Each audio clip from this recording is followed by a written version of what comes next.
Wow. I didn't pick the song, but I'll go with it. All right. So, yeah, thanks for. I'm really glad to be back here again this year. Like last year, it was the first year for Amplify, and we didn't know how much the community was going to support it. But it's great to see that everyone, a lot of familiar faces from last year, and some new faces as well. So the rapid fire really is about telling a story, and that story for us is either a story of success in a growth tactic that you've tried, or a story of a failure. I'm actually going to tell you a story of failure, and it's actually going to tie in a little bit into some of the things that Stelly shared. He's actually way better than me, so thanks for putting me right after Stelly. I'll swear a few times here just to balance it out. Because there's some really great companies coming after me that I'm sure going to share some stories of things that worked out for them. So before I get into it, I wanted to share, let's see if this works, how we create and manage our ideas. And so who was here last year? Raise your hand. Okay, so that's good in the sense that there's a lot of fresh faces this year.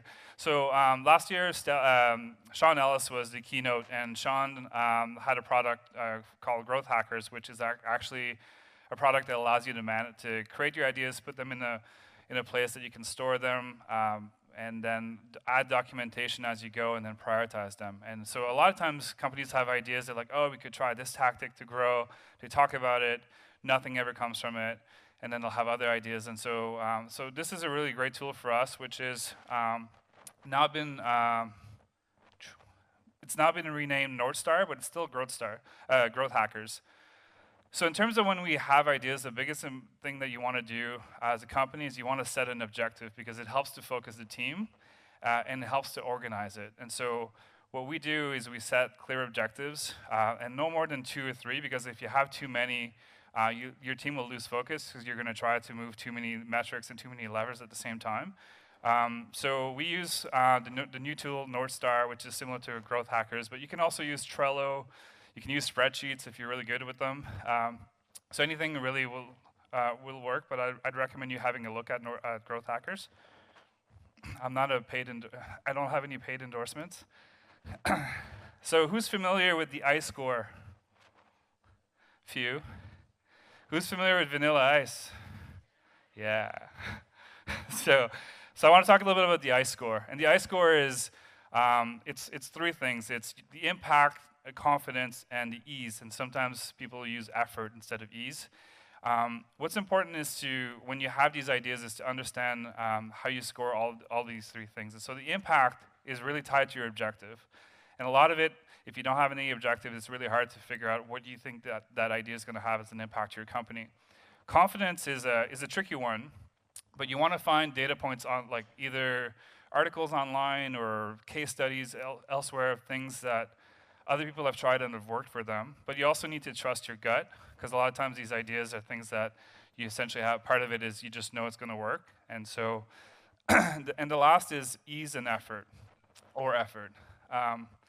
The one thing that with ease and effort is make sure you consider the people that are involved. So it's okay if you're a big team, as the founders or the marketing team, you have ideas and like, oh, we're going to execute on this, but you need to involve the people that will actually execute, so you know what the actual effort's going to be.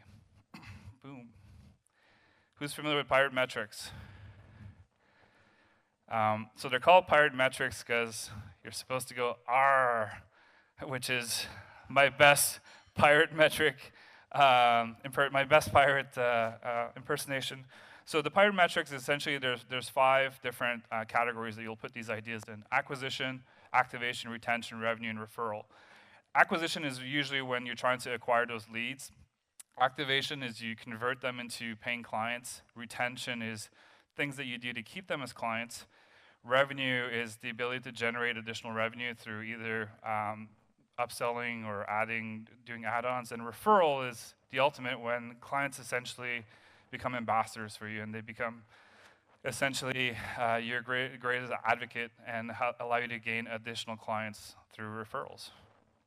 I wanted to talk about this before I get into And this is actually what it looks like. So essentially an idea in our platform. So I didn't realize the screens are on each side, but so for us, this is an idea of what it would look like. And you see where it falls into.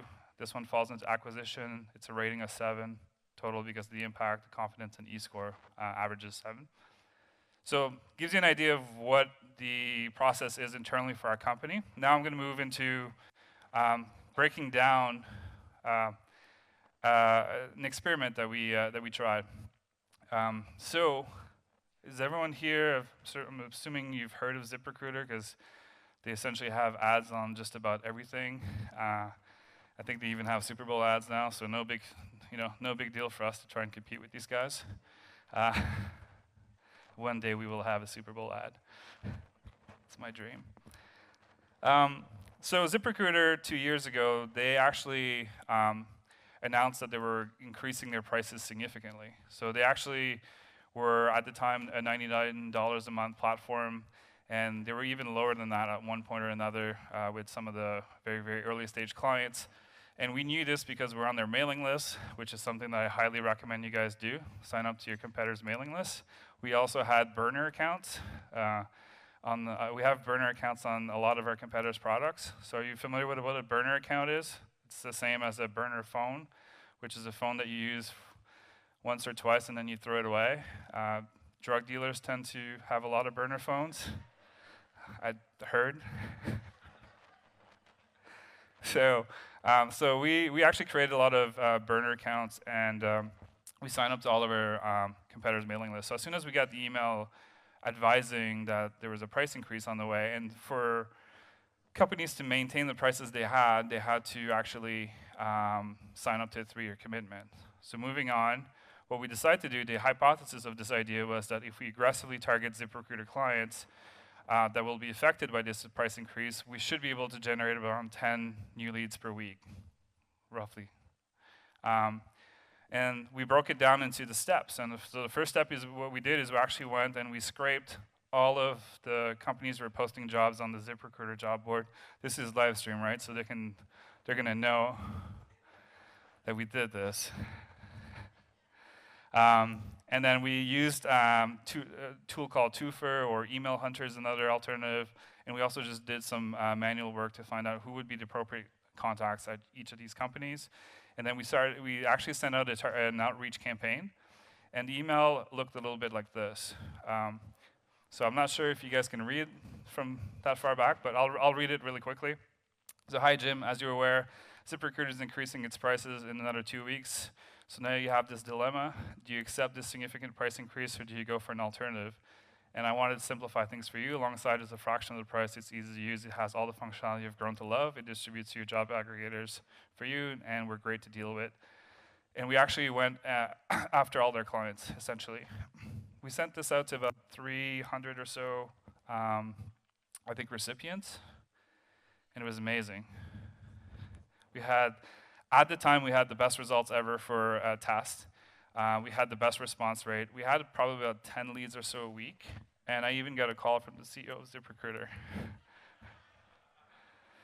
Because one of the sign-ups was Ian, I forget how he pronounced his last name, but Ian signed up, and I recognized the name.